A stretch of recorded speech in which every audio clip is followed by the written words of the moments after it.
Assalamualaikum warahmatullahi wabarakatuh. Nah, di sini kita akan membuat nih podcast mini bersama saya Desi, Kori, Zarfan dan Ferry. Di sini kita akan membahas nih tentang komunikasi interpersonal. Oke, sebelum kita membahas lebih dalam komunikasi interpersonal, aku akan menjelaskan sedikit saja nih tentang komunikasi interpersonal.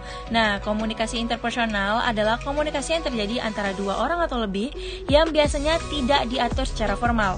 Dalam komunikasi interpersonal, setiap partisipan menggunakan semua elemen dari proses komunikasi. Komunikasi interpersonal ini penting dipahami. Hal ini terjadi karena komunikasi interpersonal dapat meningkatkan hubungan dari yang tidak kenal atau impersonal menjadi hubungan yang bersifat pribadi atau sebaliknya. Nah, komunikasi interpersonal ini dapat menyampaikan emosi kita, perasaan kita, seperti itu teman-teman. Jadi, kita akan langsung membahas nih. Yang pertama, kita mau bahas apa dulu nih teman-teman? Nah, kita akan masuk ke karakteristik komunikasi interpersonal, bahwa komunikasi interpersonal ini merupakan paling bisa mempengaruhi orang lain. Nah, ini dia yang kelebihan komunikasi interpersonal dibandingkan dengan media massa, dibandingkan dengan komunikasi organisasi publik. Yang paling besar pengaruhnya adalah komunikasi interpersonal. Soalnya, bagaimana ya? Karena komunikasi interpersonal ini langsung face to face, dan dia langsung kesegaran umpan balik yang lebih cepat dan panca indera yang dipakai juga banyak, dan lebih bisa melihat emosi yang dikomunikasikan.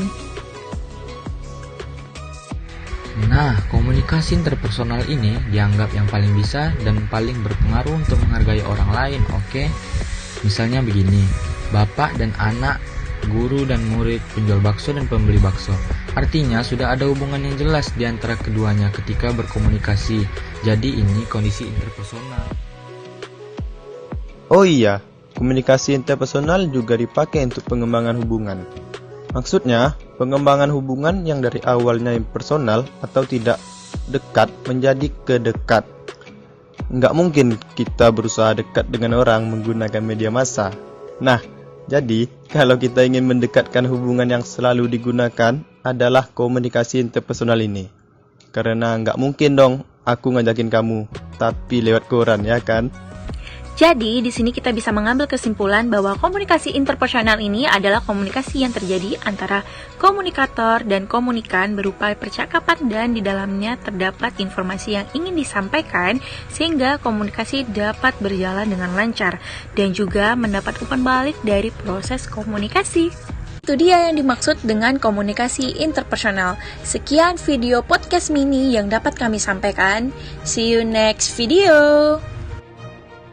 Jangan lupa subscribe-nya guys. Jangan lupa like, komen, Dan share, karena itu tanda sayangnya kalian dengan kami. Hehehe.